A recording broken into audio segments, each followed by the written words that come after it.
হাগ্ৰামা আহিলে মই শুনিছোঁ হাগ্ৰামা আহি আছে মোক হৰুৱাই দিব।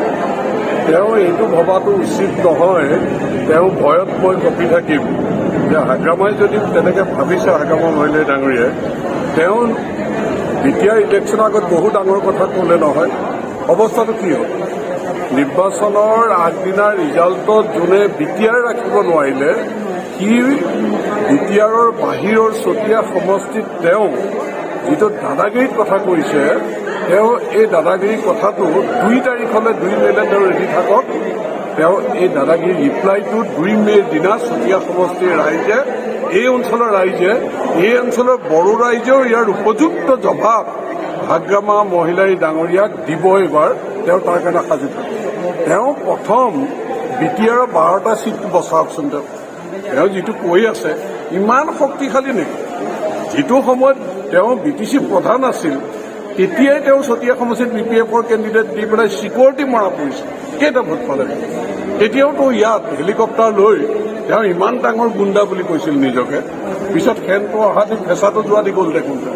আৰু এতিয়া তেওঁ যিটো, মই সেইকাৰণে কৈছোঁ, যেতিয়া তেওঁ বলত পাম আছিল তেতিয়াৰে ইয়াত গুৰুত্ব নাই। 11 চনত তেওঁ BTC প্ৰধান আছিল।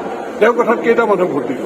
16 চনত মোক জিকাবলৈ তেওঁ আহি পেলাই কৈছিল 50% ভোট পাব বড়ো জনগোষ্ঠীৰ ভোট। কেইটা ভোট পালোঁ? গতিকে তেওঁ যিটো নিজকে ভাবি আছে, তেওঁ এইবাৰ নিচা ফাটি যাব। ইমান দম্ভালি মৰা কথা কোৱা নিচা এইবাৰ তেওঁ ফাটি যাব। আৰু তেওঁ এটা কথা মনত ৰাখি থওক, কংগ্ৰেছে বুজি পোৱা নাই, কংগ্ৰেছ দলে যে তেওঁক লৈ খেলিবলৈ ওলাইছে, আমি প্ৰমোদ বড়ো শক্তিশালী নেতা বড়ো জনগোষ্ঠী, তেওঁক লৈ আমি এলায়েন্স কৰি ইলেকশ্যন খেলিবলৈ ওলাইছোঁ। পামচাৰ বল লৈ ভৰিত দুখ পাবলৈ হাগ্ৰামা মহিলাক লৈ পেলাই আমি ইলেকশ্যন নেখেলোঁ। আৰু 16 চনতে মই তেওঁ কাৰবাৰটো দেখিলোঁ ন, মই তেতিয়াই কৈছিলোঁ আৰু কেতিয়াও হাগ্ৰামা মহিলাৰ লগত আমি এলায়েন্স কৰি ইয়াত সভাপাতি পইচা খৰচ কৰাৰ কোনো দৰকাৰ নাই। ইয়াত যিমানখিনি মানুহ আমি গোটাই মেলি দিলোঁ, তেওঁৰ ভাষণ শুনি একজন মানুহে আচলতে ভোট দিয়াৰ কথা চিন্তা নকৰিলে। সেইদিনা ইয়াতকে তেওঁ বুজি পোৱা নাই। তেওঁ ভৰিতলৰ মাটি কিমান, ভৰিতলৰ মাটি যিজন মানুহৰ নায়েই, তেওঁ আকৌ দম্ভালি যিবিলাক কথা কৈ আছে তাৰ জবাব এইবাৰ 2 মে'ৰ দিনা আমি দি আছোঁ।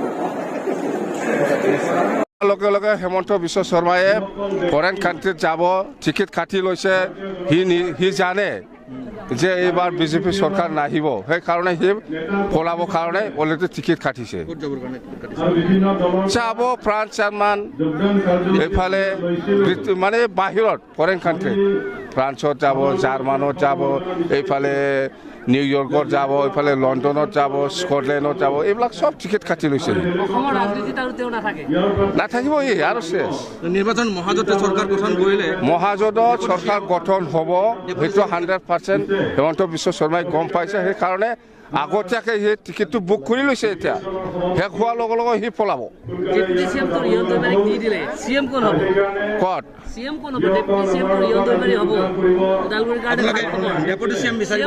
নাই নাই, আমি কৈছোঁ BPF দলৰ পৰা চৰকাৰ হোৱাৰ পিছত BPF দলৰ পৰা আমি ডেপুটি CM বিচাৰিম,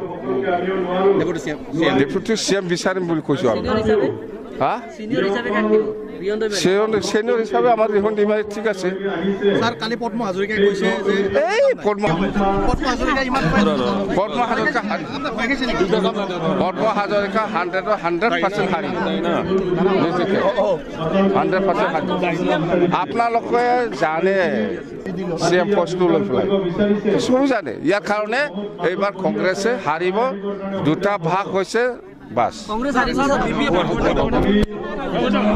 BPF একো হোৱা নাই। BPF চৰকাৰ এই মাল নিদিয়াকৈ কেনেকৈ পইচা ওলাই লৈ গৈ আছে। এতিয়া BTC পইচাটো মাল নিদিয়াকৈ কেনেকৈ লৈ গৈ আছে, সেইটো দেখুৱাই দিয়ক।